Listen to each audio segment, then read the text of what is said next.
Good morning. It is Friday, January 17th, and today is the Memorial of St. Anthony.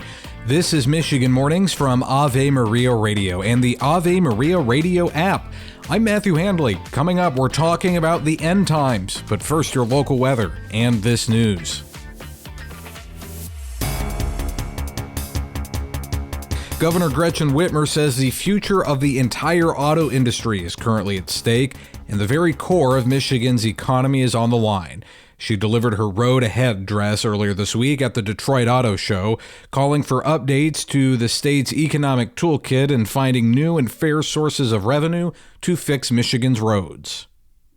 Whitmer also said she's not opposed to tariffs, but says they can't be treated as, quote, a one-size-fits-all solution, and we certainly shouldn't use them to punish our closest trading partners. President-elect Trump is threatening 25% tariffs on everything coming into the U.S. from Canada and Mexico. A 19-year-old Grand Rapids man is facing over 4 years in federal prison for having a gun at a high school graduation last year. The U.S. Attorney's Office for the Western District of Michigan said Cheyenne Malik Armstrong tried to flee from officers at the Calvary Church on May 30th, 2024. He was found in possession of 2 loaded handguns and extra ammunition. Earlier that day, investigators had learned 2 street gangs had been fighting and threatened violence at the church. Mecosta County is the 14th county in Michigan to have a wild deer test positive for chronic wasting disease. The buck had been harvested in Millbrook Township. Michigan State University Veterinary Diagnostic Laboratory confirmed the CWD testing, as did the U.S. Department of Agriculture's National Veterinary Services Lab in Iowa. CWD is a deadly neurological disease that affects elk, moose, and white-tailed deer.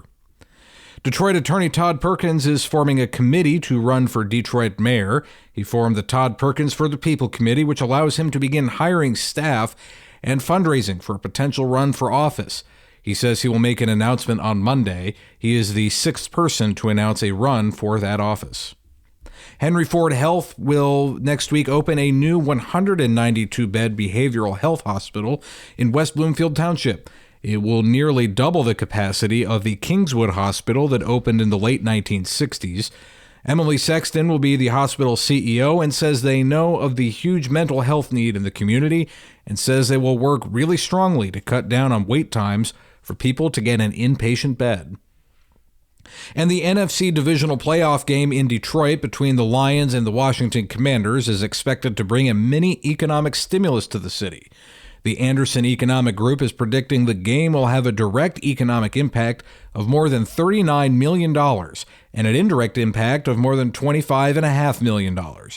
The predictions include the impact of spending inside and outside of Ford Field, as well as travel and hotel expenses. You're listening to Michigan Mornings on Ave Maria Radio. Now this. We're going to have partly sunny skies today in the Motor City, and our high will be at 34. Tonight will be mostly cloudy and breezy with snow in the early morning hours. Lows will dip to 32. Tomorrow we can expect snow showers throughout the day. Highs will be around 34. Sunday will be colder, mostly cloudy. Temperatures will be around 17. And Monday will be frigid. Our high will only reach 8. You're listening to Michigan Mornings on Ave Maria Radio. We're going to have mostly cloudy skies today in the Saginaw Valley, with our high being at 34. Tonight will be mostly cloudy and breezy with snow in the early morning hours. Lows will dip to 33. Tomorrow we can expect snow showers throughout the day. Highs will be around 34. Sunday will be colder, mostly cloudy, and temperatures will be around 14. Monday will be frigid. Our high will only reach 6. This is Michigan Mornings from Ave Maria Radio.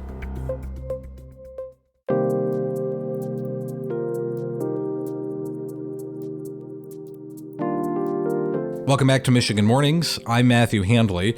Our Protestant brethren often talk about the rapture and other possibilities for the end times. Marcus Peter and Peter Herbeck talked about the Catholic view of the end times on Ave Maria in the afternoon. We need look no further than the scriptures, to be sure. Divine revelation has these truths in hand, and the scriptures contain these things. So When I was a Pentecostal, you know this from the Pentecostal sphere. Everyone's predicting when Jesus is going to come again. Right. None of those predictions come to be.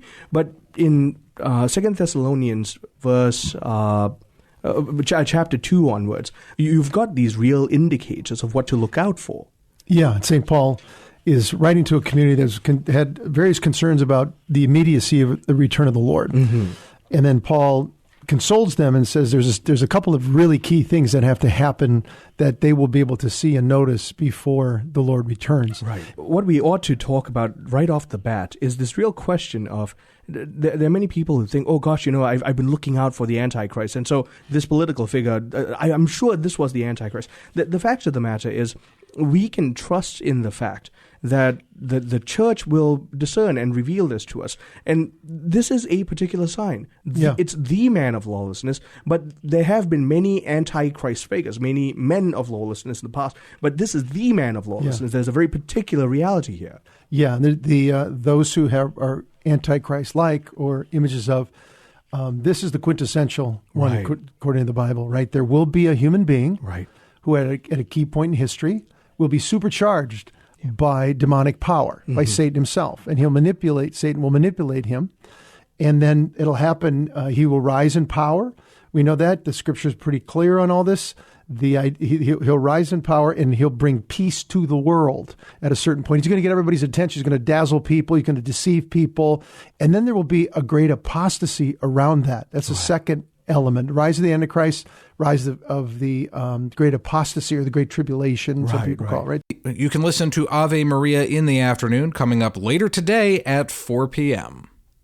I'm Matthew Handley. That's going to do it for this edition of Michigan Mornings on a Friday. Lord willing, I will talk to you again on Monday. Until then, goodbye.